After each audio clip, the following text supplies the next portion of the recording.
Welcome, Chip McCann. How are you? I'm great, Jim. Thanks for having me today. It is great to have you here on the Beach Money Podcast. If you're on Beach Money with me, Jim Klauck, you must be a good friend of Jordan Adler's.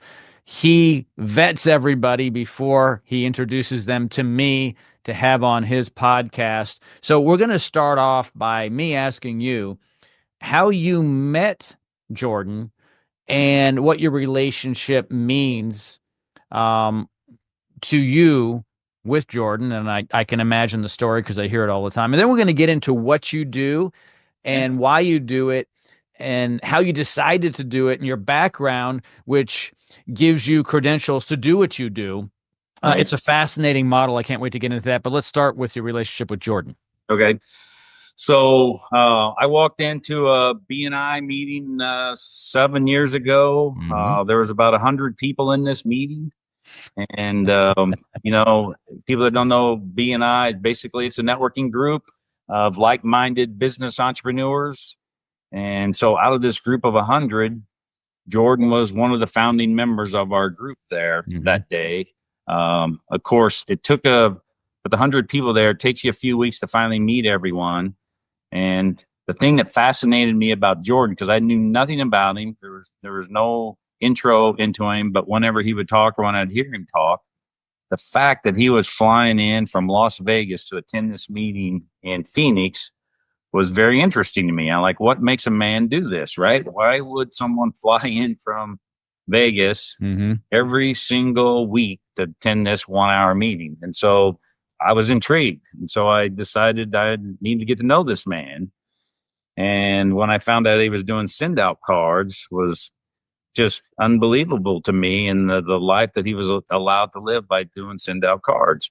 He's very charismatic, right? Jordan, he's always smiling. I don't think I've ever not seen a smile on Jordan's face. He's very charismatic. He always has the best stories, right? He always has the best story.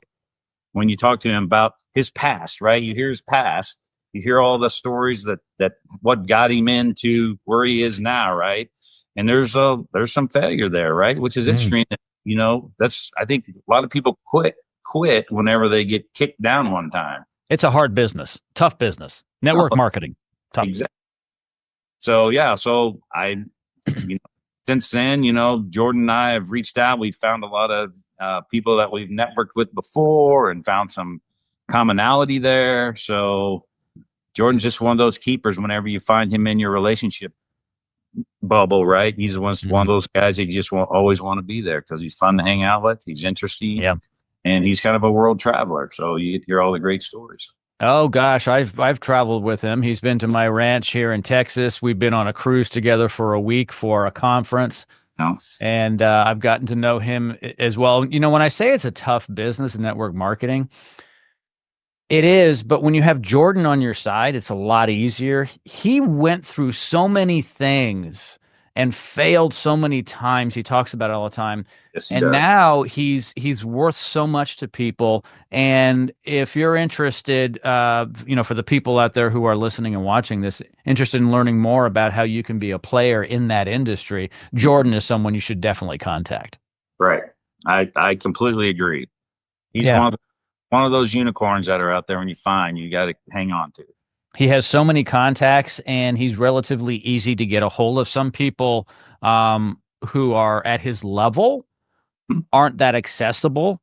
Correct. It seems like he's pretty accessible. He's accessible to me. Right. You see him every week, apparently, at BNI. But I know he has thousands and thousands of contacts and friends, which is very, very hard to maintain, but he does a good job of it. There's studies out there that say it's really hard for a human to have that many contacts and be that close. I think it's like anything over 200 is very difficult for us to manage, mentally. And, of course he does it. Newly One is your company, correct? Correct. That's correct. Yeah. Okay. So I want to hear the transition from the corporate world, your story is similar to mine, except I left before you. I was 37 when I got out of it. We have similar stories in that, and I think everybody does. By the time they're 50, they're like, why didn't I do this sooner? Why did I, lose so much time and have the corporate world drain me of my life? So why don't you start with where you were and how you got out, why you got out, how you got to Arizona, and how you started building a great business. Right, exactly. So I was one of those guys that, back in the late 70s, early 80s, you went to work for one company and you stayed with that company. Hired. That was my goal. That's what I was taught. Mm-hmm. That's what I believed I needed to do. So I went to work for a big corporation. Ran through all the ranks like you're supposed to do. You switch jobs every now and then to a corporation that's nationwide. And I thought it was great. I really did. I thought this is what I'm supposed to do. This is great. I'd show 8 to 5 every day, wore a tie on certain days. Yeah. I mean, it was like that's going to be the perfect life. But I always felt like there was something else, right? I always thought there was something else. And one day I became a number at that corporation. And whenever there was time to get rid of people, I was one of those people that was on the block. They didn't know who I was, right? I was just a name. They didn't know who I was after 25 years of working there. It was just a name, got to go.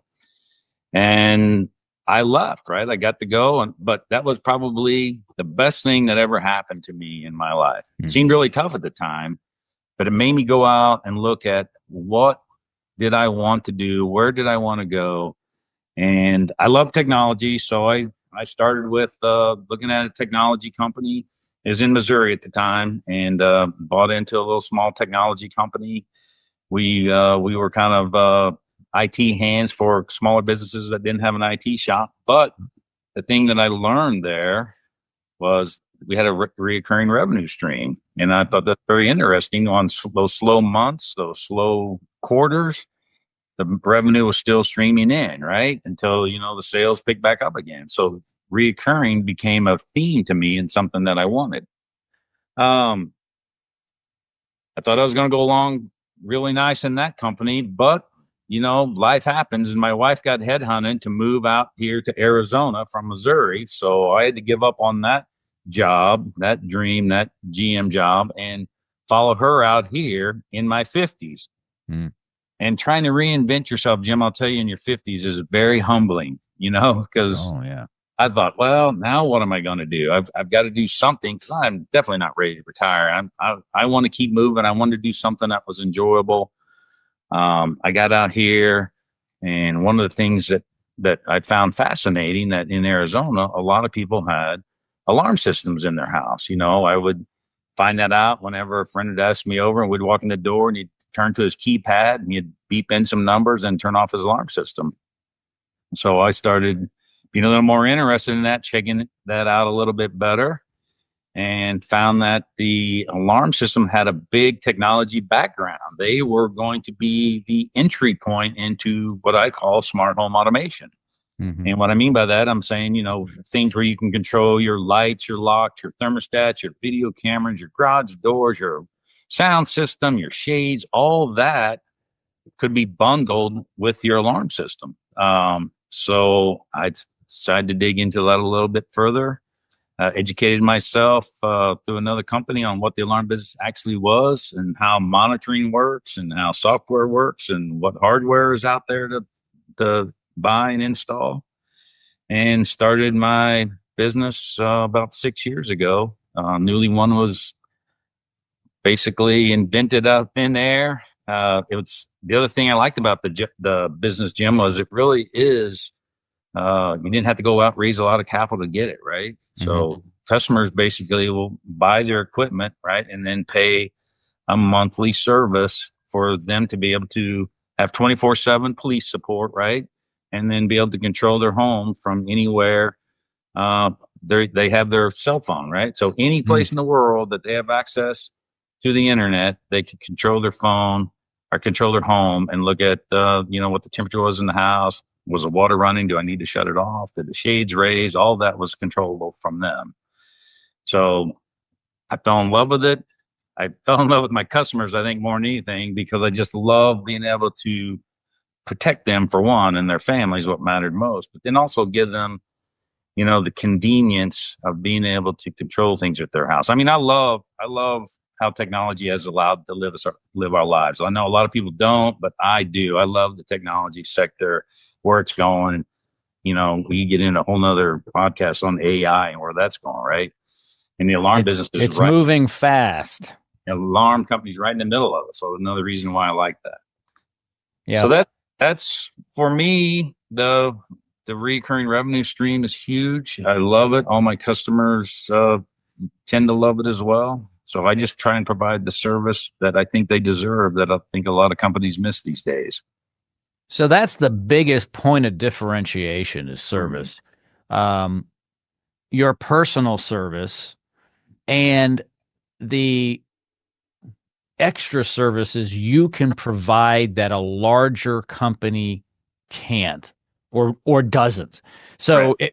So if you see something new, something that people can plug in a new module for their blinds to go up and down, or something to monitor near their water heater if there's a leak or whatever it is, you're more likely to be able to turn on a dime and offer it. And so when the competition, these big companies that have 3 letters in their name, come knocking on your customer's door and say, "Hey, we'll give you a free month and 2 free keypads or whatever," your customers say, "No. Chip's our guy." And they're like, "Who's Chip?" Well, he owns this company, and "Oh no, but we're bigger and we're better." But why would one of your customers want to move to a lesser service? Exactly. And they don't. They laugh, actually. Yeah. I mean, that's right. I would say 40% of my customers came from a big, alarm and said, we got tired of waiting. We got tired of calling. We got tired of the runaround. Mm-hmm. Can you help? Right. And those are perfect customers for me because I can help. And I do it. Yeah. But you're right. When a new technology comes out for alarm-based home, I don't have to go train thousands and thousands of employees on how to do it and maybe get there in 6 months to a year, right? I can do it once it's available and get it out. And in fact, I get customers call me and say, "Chip, what's new? What's new out there that I can add to my house, right? Mm-hmm. What can I do?" Because they love the technology. It's exciting to them and cool to them. I mean, for me, we talk about the big corporations that are my competitors, but in the end, Jim, I mean, DIY customers are also my competitors, right? Yeah. You can go anywhere and buy the stuff and put it in, but you have an app for your garage, you have an app for your shade, you have an app for your thermostat. All those apps don't talk to each other, right? Mm. But you get a company that provides you one app, they all talk together, they're one app, they know what each other's doing, right? So if you're coming home at night, the system knows it's night, it knows it's you, it's going to turn on the light because it's knowing it's you. Now you got a couple lights on in the house because you didn't have to touch anything. You just had to walk into the house. So that's what people. Yeah. So you're not in the alarm business. You're in the home automation business, and alarms is part of it. Often the entry point. And then once you satisfy the security of the home, you're like, "Hey, Mr. and Mrs. Smith, have you thought about this?" It's very popular with our customers. And this is a great time to do this because you're not the only one who offers this, which means it's validated by the industry. So people hear about it, they see it, but they don't know how to do it. They don't know who to call, who they can trust. When they're introduced to you, they're like, "Oh, okay, Chip can solve our problem." And because they know it's available. That's one good thing about an industry or industries that offer things. It educates the customer for you, the consumer for you. You don't have to educate them. They know it's available. They don't know all the details. They understand that they can have it and it's affordable, but they don't know how to implement it, and that's your job. Correct. So I believe that for me, the most exciting part for me is after I've got the alarm in, I really, some of them are a little hesitant about an automation, they get a little bit worried about it.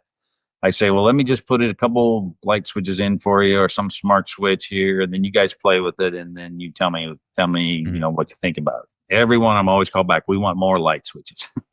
It's like the number one thing. Everybody can control the garage. We can do all that. Those are all simple More of those modules for the light switches. Yep. Absolutely. Okay. So you love the subscription, revenue business, recurring. It comes every month. I'm assuming you get paid from your hundreds of customers. Yep.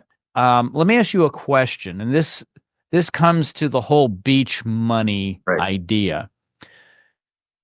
If the authorities came to you and said, "Hey, Chip, we are outlawing what you do. So you can no longer do home automation / alarms. You have to leave the industry. You can do anything else you want." How would you take your subscription model and move forward? What other industries do you like out there where you can still get paid every month in and month out, from a defined group of customers that you can continue to grow? There's all kinds of them. I was just curious because I know that's what you would do, because my business is like that. I've been doing this for 20 years, making money I get paid weekly in many cases, over and over and over again. And if I left my business, I would look for that recurring revenue. Much like a Verizon, AT&T, they get their money every month from that subscriber, right? So does Netflix. So what would you do? Great question. It would have to be something in the technology sector, right? I just love it. I mean, the convenience of it for me is just exciting. So I would look out and see what other automations or what other technology, right? It could be, anything for me. It could be, I said it earlier, AI. AI is out there and people are scared of AI and they're not knowing what to do with AI. AI could be another one of those things where you could just jump on the bandwagon and help people understand how AI could help make their lives easier, right? For a subscription-based service. I mean, there's a number, right? There's always a number that people don't mind paying monthly, right? If they feel like they're getting the service out of the monthly fee, you could pick a lot of things in a home. I mean, we're talking about home a lot, but for me, a small business owner is another person that I love to take care of. There's a lot of opportunity for them to be able to be serviced, right, in their business that a lot of people don't want to do, right? They don't know who to call. They don't know where to go to for their cameras go out, surveillance cameras go out, something happens with their network, right? Anything associated with, we're connected everywhere we go, right? So you could get into business like that. I think for me, that's what I'd be looking for, to get into business like that. But it would have to have a reoccurring structure. Must have for me, because we talked about it. I mean, if my wife and I travel a lot, we get to do a lot of things. My favorite thing to do is play golf. So golf is always based upon where we go. So if we're traveling for golf. And so the recurring revenue stream, I'm golf, right? It's going to be fine. Everything's going to run on its own, right? I don't have to be sitting here babysitting every day. I don't have to run out every day. I can just go play golf for a couple of weeks, right? So that for me is the reason reoccurring revenue is so important. It frees you up to do the things you want to do. And it can, however, if you're in the maid service business, if you're in the lawn mowing business, if you're in the pool service business, cleaning pools, that is subscription as well. It is. Huge difference, though. You don't have leverage. No. You need to do the pool cleaning yourself and mowing the lawn, or hire crews to do it. Now you're in a normal, regular business, a lot of overhead and a lot of problems, because people bring problems, your employees, your team members. And so what you do is what Jordan does, is what I do. And there's a small percentage of Americans that can do this, where they can actually sell something once and not have to worry about that every day. Every once in a while, you might have to go back and touch it. Okay. Right. Not every day, not even every month, maybe not even for a year, maybe longer. Right. And that's the key. So for people who are watching, how can they live a beach money life? Because we talked about maid service, recurring, but no. Cleaning pools, no. Doing what you do, yeah. Send out cards, yeah. What else? What else is there? Oh man, I look around my networking group right now, right, and I see a lot of small entrepreneurs, solopreneurs, whatever you want to call them, that are doing various things, right? I mean, but most of them require touching, right? every day to get that reoccurring revenue stream? That's a great question, Jim. I think you cut me off guard a little bit. I don't think I could come up with something unless I go back and look, because you could pick up things you said. There's a lot of things. I mean, I even owned a golf instruction business for a while where the people were come in and get lessons, but I had to have a golf pro teaching, right? So that it sounded like a good idea at the time, but at the end of the day, too many hand touches, right? So you would have to really just do your homework. There are things out there, right? Off the top of my head, I wouldn't say, certain things are better than others, but I think you got to find something where you got the sale, you got it done, and then you think about how people would react if you didn't have to see them every day. The only one thing that I can think of, and I've always tried to talk to a couple of people on this, I think you have handyman that come out and fix things, right? Yep. But if they could get into a subscription-based product for your home, saying, for whatever amount of month, every month, if something breaks, I'm coming out. You don't have to skip anything. You tell me and I'll get out there. But, things don't break in the house all the time. But when they do, you want somebody to show up. So if I had to pick something that was not technology, I might go back to a home-based subscription plan to keep things running in their house, because things don't always work well. Just off the top of my head. Yep. There are a number of things people can do to get recurring revenue month after month. And sometimes it takes a huge investment up front in time. Just ask Jordan. Yeah. But now Jordan's rolling along and it's nice. So it can be a slow climb, and you might be living in your parents' basement for a while. Exactly. Right. Okay. But when you get to a certain point, all of a sudden you're a success, that overnight success that took 20 years. Right. I'll tell you one thing though, once you get a taste for the drug of a recurring revenue model, a subscription service, you can't get off it. You just aren't going to get a regular job or self-employed business. Right. So I'll tell you another one that's really good, but it takes a while. It's very good. Is the insurance industry, because people continue to re-up on their insurance, and you get paid your commission for it. And over time, like if you've been doing it for 30 or 40 years, you can play golf all day if you want, and you can continue to grow it as you lose some through attrition. Right. But it takes a while to get there. How long did it take for you in your current business to make a decent living? How many months or years did it take where you're like, you know what, this is respectable? Right. It probably took half of the 6 years I've been in it. 3. Mm-hmm. Yeah. That's about right.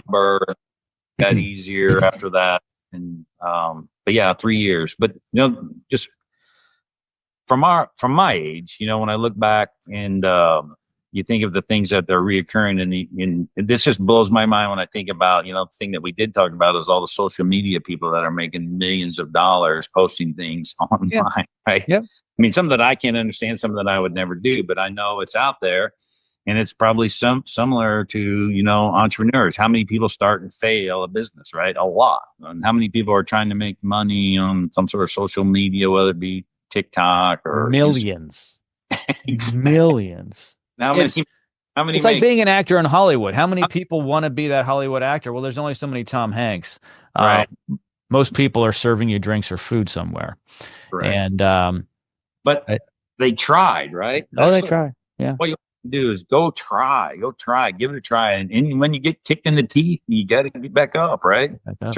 Yeah. Well, you've got a great story, Chip. Thank you so much for joining me here on the podcast. I really appreciate it. I'm going to make sure that in the description of this podcast is a link to your website and also some contact information. So in case people wanted to reach out to you and learn more about how you've done what you've done, and maybe someone who's in your area in Arizona who needs to get a system put in their house, which is more than just a keypad and have security call you when you set it off by mistake, right? So because you offer so many great things. I appreciate your time today. Thank you so much. Jim, thank you for your time. I really enjoyed it. Have a great day. You too.